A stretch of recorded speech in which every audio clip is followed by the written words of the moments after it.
The Simpsons, Marge's diaper fantasy and Homer's trauma. Marge bought a new brand of diapers. She couldn't wait to show her family just how absorbent they were. Seriously, these things had some burly soaking power. Spill something else, Mom. I believe you, spill it. But here's the real kicker. The spokesperson for this diaper brand? He was everything Marge had ever fantasized about in her dream lover. That day, Marge wrote a letter to the spokesperson, brimming with anticipation. She needed to know, had she fallen in love with a trademark or a real person?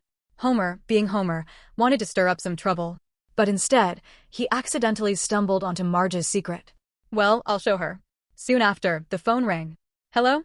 We have a person-to-person call for Marge Simpson. Person-to-person? Hello, this is Chad Sexington, the model for Burly Paper Towels. How did you get my number? I don't know, but your letter really moved me. I'd love to meet you and your family, shall we say dinner? Oh my goodness, perfect. I'll be there at 7. Homer snickered to himself, while Marge gushed, oh my god, dinner with Burly. Ha ha. Marge excitedly cleaned every single corner of the house. Homer, being playful or annoying, asked deliberately, got any good news today? You won't believe it. That paper towel lumberjack is coming here for dinner, tonight. Tonight? Well, don't get your hopes up too high. I will. To welcome Burly, Marge pulled out every diaper package in the house. She even painted a picture of him. Just then, the doorbell rang. Bart tossed a pack of diapers, and it rolled all the way to the door. Wait, look. It's Chad Sexington. But it was just Homer messing around. Hey baby, I'm the guy you like. Marge frowned. Honey, where's Chad? Homer snickered. Congratulations, you look ridiculous. Watching Marge storm off, angry and hurt, Homer realized he might have gone too far. Lisa wasted no time scolding him. You have to make this right for Mom, properly. So they headed to Springfield's most famous music restaurant. Marge had just said she could forgive Homer when the host took the stage to introduce a new hypnosis show. Homer jumped up. Do me. Do me. I am in your power, boss me around. The hypnotist smiled. Now, you're a young boy yourself at 12 years old. Homer's voice went high-pitched. I'm 12 years old. I'm with my friends. It's a beautiful summer day at the old swimming hole. Suddenly, Homer started screaming, frantically, uncontrollably. Marge yelled, Stop. Stop right now. But no matter how many times the hypnotist snapped his fingers, Homer couldn't stop. Whether he was driving, brushing his teeth, or sleeping, Homer kept his mouth wide open, screaming at the top of his lungs. It wasn't until the next day, when Lenny and Carl tied him up and dragged him home, that Marge finally realized how serious the situation was. How do we unhypnotize him? Lisa thought.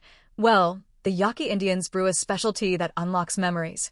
It'll be the perfect excuse to use my Yaqui tea set. After Homer drank the tea, he finally calmed down and returned to normal. Lisa asked him to recall, when he was 12, did something terrible happen that traumatized him? Homer hesitated, then said, Well, I remember I used to go hiking a lot with these two guys.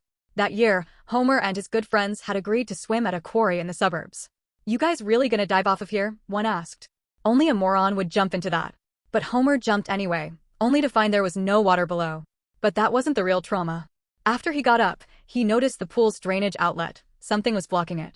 Homer wanted to clear the pipe, but Lenny and the others got bored and left, leaving him alone. When he gave the blockage a hard push, garbage and sewage from inside the pipe sprayed out all over him. That was his childhood trauma. The fear stopped him from focusing on school, so much so that he dropped out before finishing high school. He even started binge eating to escape the fear. Hearing this, Bart decided to help Homer get over his psychological burden. The whole family went to the abandoned quarry late at night. The body should still be in this pool right now, Homer mumbled. Suddenly, Chief Wiggum appeared. Who's there? It's us, the Simpsons. Oh, right. What are you doing here? We're investigating a possible murder case. Oh, mind if I tag along?